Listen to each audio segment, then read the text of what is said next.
Welcome to Button Willow Raceway Park in Central California, where I'm here with my 2023 GR86, and it is almost completely stock, and we're going to take it on track, set a baseline, and see how this car performs.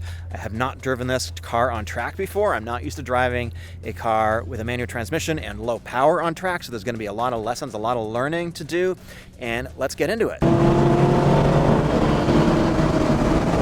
lot of understeer there.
For those of you who are new to my channel, this is my 86. It is the premium edition, and yes, I got it at MSRP, and I got it so I can go to the track. And my whole philosophy right now is to drive a slow car fast. It's going to be more fun than driving a fast car slow, and it's also going to be a lot cheaper. So let's talk about some of the basic mods that I've already done to this car. So yesterday I installed brake pads and fluid. These are CounterSpace Garage CP pads. They're a street/track pad. I'm also running endless RF650 fluid. Because this has factory alignment on it right now. I've got no camber. It's completely factory. I know that this is going to understeer. That's my expectation. It's going to understeer. Now, the other thing that's a big learning lesson for me is I haven't driven a low horsepower, low gearing manual car on track in a heck of a long time. So there's a lot of learning to do here. I think I'm gonna have to shift a lot more. Previously, I was driving my BMW 1M, which has fairly tall gearing, fairly high horsepower car on track, and that's what I've been driving for many, many years. So this is going to be a big change too. My big concern is I don't want to money shift the car. So what is money shifting? Well, if I'm in a higher gear, like fifth gear at the end of a straightaway, and I downshift into fourth, I don't want to accidentally downshift into second. That's going to zing the engine up way past the red line and potentially damage the valve train, something that I don't want to happen. So that is what I am concerned about in this car. So yeah, let's head out for some laps.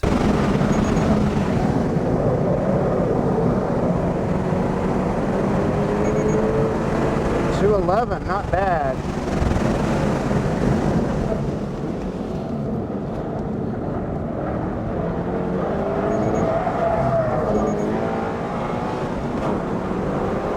All right, that's a little better. Feeling better about the car now. Lots of understeer, just need to sort of manage it by putting braking when I need to. Get the car to rotate a little bit more.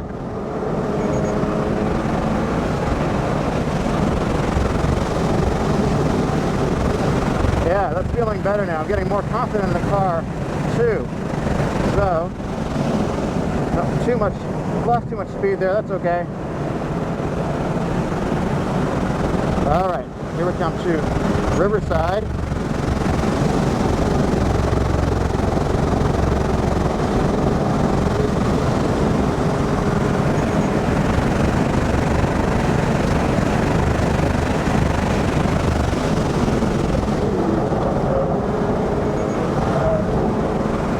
Yeah, that's the way to do it. Yeah, the car's rotating now. I like it. I like it.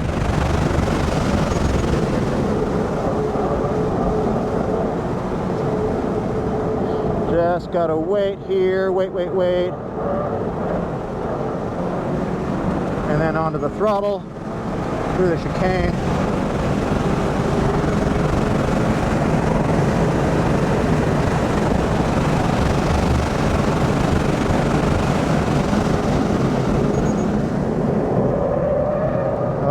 understeer there. That is what it is. Alright, how's that? 210, picked up a second, not bad. All right, so that was a lot better that session. I picked up 2 seconds in that session. I went from a 212 to a 210, which I think is pretty significant. I'm feeling out the car a little bit better. Mainly focusing on my driver's skill. So the thing that I learned is the 5th to 3rd downshift. I got that a lot better. Heeling and towing is pretty easy in this car. And I got the car to rotate a little bit too, especially coming off to, it's called on-ramp actually. Got a little bit of rotation there. Also a little bit of rotation into sweeper too, although it's still kind of difficult to rotate the car because it's a little bit pushy. Had one slightly hairy moment where I was able to save it. I went too deep at the end of the front straight and lost some time there because I was too hard in the ABS. So the second thing I need to work on is feeling out the ABS. When you're into the ABS, you're really not at optimal braking. It's sort of right before you get to that ABS point, that's where you're getting the best braking. So I kind of need to work on that. It's actually pretty easy to feel it in this car, but there's a lot going on. I'm still not that used to the car, so I'm just kind of trying to feel it out.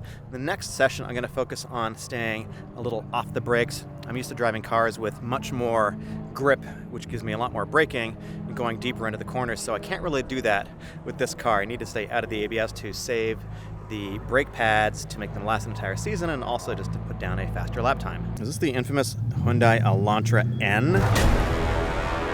Why is it backfiring? It's making noise. I know, it's how it comes stock. I'll just send you to the state rep. It doesn't look like it's a crazy rowdy car, but apparently cops in Riverside think this thing is illegal. Wonder how loud it is.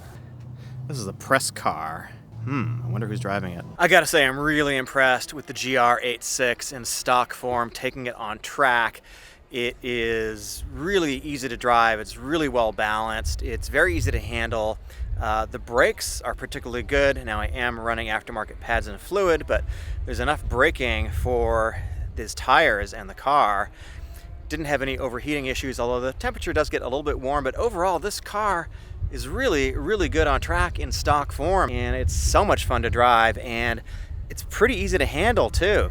So I'm really looking forward to this series, the 86 Cup, and driving for the whole year and see how that's gonna be.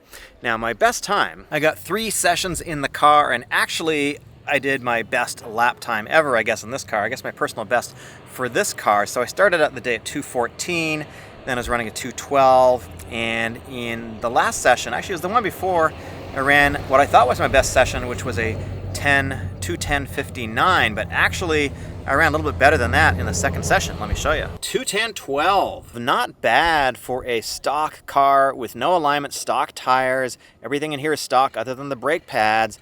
I think that's pretty good, and I think I could definitely drive faster than that. And I looked up what the fastest lap for this session, for this season in the 86 Cup was in street class, which I'm gonna run, and it was a 2:08. So I've got about 2 seconds to pick up. There's a question that we can answer, which is how good is the 86 on track stock? Really pushing it hard, and I think it's fantastic. I'm amazed at how good the handling is. I'm amazed at how good the braking is. I'm just sort of amazed at how well balanced the car is and how easy it is to control on track. And I'm looking forward to just doing those minor suspension changes and making it go a lot faster and competing in the 86 Cup. And by the way, if you guys are interested in doing a track day, I highly recommend my friends here at OnGrid. It's the OnGrid official hat. It's an ugly hat, but it keeps me good. And also, CounterSpace Garage, thank you very much for helping me out with the car. I've got another video on the 86 right over here. Click it. Thanks for watching.